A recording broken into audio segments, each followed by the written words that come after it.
தமிழ்நாட்டுடைய முதலமைச்சர் இது போன்ற கட்டிடங்களை மேம்படுத்துவதற்காகத்தான் பேராசிரியர் அன்பழகன் பள்ளி மேம்பாட்டு திட்டம் என்கிறது ஏறத்தாழ 7,500 கோடி ரூபாய் இன்னைக்கு ஒதுக்கீடு செய்யப்பட்டு கிட்டத்தட்ட இதுவரைக்கும் 10,000க்கும் மேற்பட்டிருக்கின்ற வகுப்பறைகளை தமிழ்நாடு முழுவதும் நாமும் கட்டிக்கொண்டுதான் இருக்கின்றோம். ஆக அது போன்ற திட்டத்திலிருந்து இன்றைக்கு நான் முதல் திட்டம் வரைக்கும் ஏன் சென்னையில நம்முடைய நான்கு தமிழ்நாட்டு முதலமைச்சர்களும் நான்கு துணை முதலமைச்சர்களும் நான் முதல் திட்டத்தில் வெற்றி பெற்றவர்களுக்கான ஒரு பாராட்டு விழா இப்ப நடத்திட்டு இருக்கிறாங்க.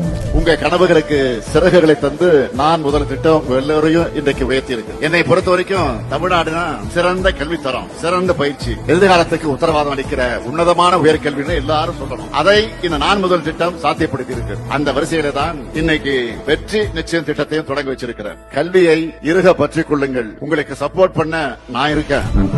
சொல்வேன், அரசு பள்ளி என்பது வறுமையின் அடையாளம் அல்லது பெருமையின் அடையாளம் என்பதை நாம் நிரூபிக்கின்ற வண்ணம் தான் இந்த ஒவ்வொரு செயலும் நடைபெற்றுக் கொண்டிருக்கின்றது.